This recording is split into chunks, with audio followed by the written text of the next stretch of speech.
ఇంతకీ పాటలు రాయాలని మీకు ఎందుకు అనిపించింది? యాక్చువల్లీ మేడం నేను ఒక టీచర్. నేను కరోనా టైం మేడం, మధ్యలో స్కూల్స్ అన్నీ లాక్డౌన్ అయిపోయినాయి.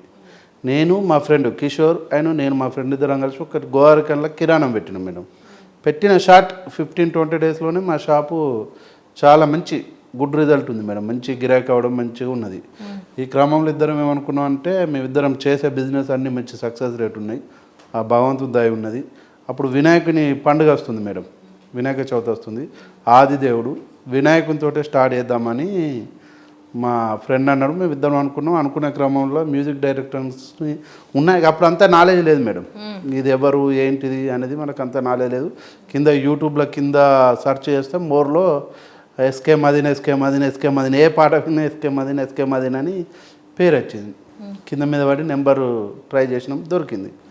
ఒకసారి రమ్మని అన్నాడు మేడం, ఒక ట్యూన్ చెప్పడం జరిగింది. అని ఇలా కాదు, మాకు కంప్లీట్గా హైదరాబాద్ స్టైల్లో ఉండాలి, నార్త్ ఇండియన్ స్టైల్లో ఉండాలి, రెండు యాస హైదరాబాద్ యాస ఉండాలి, మొత్తం సాంగ్ వచ్చేసి నార్త్ ఇండియన్ స్టైల్లో ఉండాలని చెప్తే అజయ్ మెంగని అని లిరిక్ రైటర్ మేడం, చాలా గొప్ప లిరిక్ రైటర్, చాలా గొప్ప రైటర్. ఈరోజు నన్ను నడిపిస్తూ అంత చిన్న వయసులో అన్ని పాటలు రాసిండు. అంత అసలు పాటలు అయితే ఎంత బాగా రాస్తాడంటే మెయిన్ లవ్ ఫెయిల్యూర్ సాంగ్స్ చాలా బాగా రాస్తాడు, నాకు బాగా ఇష్టం. ఈరోజు నన్ను నడిపించేదంటే స్పెషల్గా అజయ్ మెంగనే 100% చెప్తున్నా.